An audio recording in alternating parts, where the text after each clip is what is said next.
Hello, everybody, and welcome back to the Data Playbook. This is week 8, and I'm going to go through every single matchup. I'm also going to go through these in the short form like I've done before, so it'll be up to you to pause and look at any relevant information that's important to you. I will try to highlight a few pieces, but I'm just going to run through them pretty quickly. The next game to look at is Tennessee going to Indianapolis, where the Colts are favored on the money line with a spread of 14.5 and a total line of 48.5. And looking at the rankings, you have maybe the worst team in the league offensively with a scoring rank of 32 and a passing rank of 31 and a rushing rank of 31. So not much there. They can find some success with a tight end, and they're pretty good at even stopping the tight ends, but everything else, even defensively, isn't that great. For the Colts, you have one of the best offensive teams, the number one scoring team, 5th rank in passing, 7th rank in rushing, and 3rd rank in tight ends. They do allow some of the most yards to tight ends in the league, and they're not very good at stopping the pass overall. Here's your team averages if there's anything that you want to look through that. One thing to note that I also thought was interesting is that the Titans are the worst team in the league at scoring PPR points, while the Colts are one of the best teams in the league at getting average fantasy points per game. For the quarterbacks, you have Cam Ward and Daniel Jones. Cam Ward has 53.8 total fantasy points this season, averaging 7.7 per game. Daniel Jones has 139.9 total fantasy points this season, averaging almost 20 fantasy points per game. Daniel Jones has 3 interceptions this season with no other turnovers, but Cam Ward has 10 total turnovers, 5 interceptions, and 5 fumbles lost due to sacks. Also notably, he has 30 sacks that he's suffered this season, which is, I think, the most for any quarterback. I'll have to add some rankings to that, I think. And then switching over to the averages and your weekly breakdown. And then, of course, the rushing carry share here, just to see how much the quarterbacks could interrupt your rushing game if you have running backs. So Cam Ward gets about 10% of the carry share for the team. And over here, Daniel Jones gets about 15%.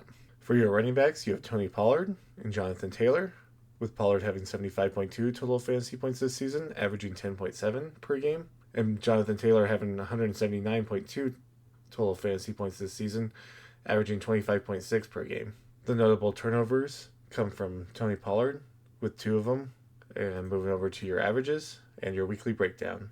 Of course, Tony Pollard getting the largest share of carries with 70% of the team's total carries, and similar story over here with Jonathan Taylor at 67% of the team's carries.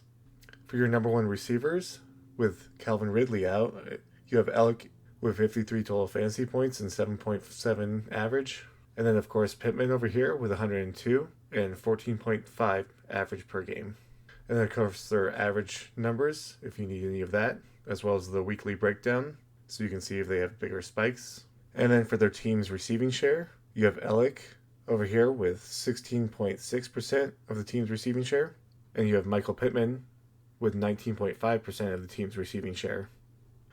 For the number 2 receivers, you have Van Jefferson and Josh Downs, with neither of them really having much in the way of fantasy. Josh Downs with a little bit with 53.7 total, almost 9 average per game, which wouldn't be too bad if you had him on your fantasy team.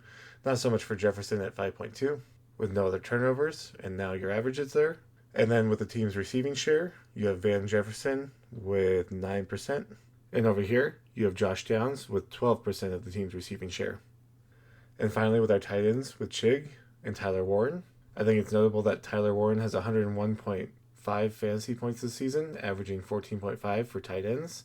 We did see from the main page that Indianapolis likes to use their tight ends. There's no other turnovers, and moving over to their averages, as well as their breakdowns, which is a little interesting because Tyler Warren's used all over the place.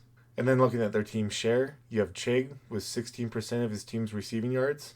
And over here, it's actually the large white part, which you can see if you go back to one of the receivers, but it's about 24.5% of the team's receiving yards.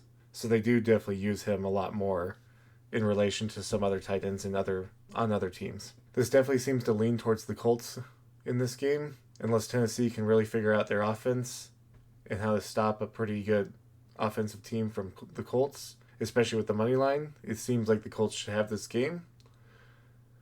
So there you have the details for this matchup. I hope that you enjoyed. If you did and you got something out of it, leave a like and subscribe. And leave a comment on what else you might want to see in the future. Other than that, thank you so much for watching.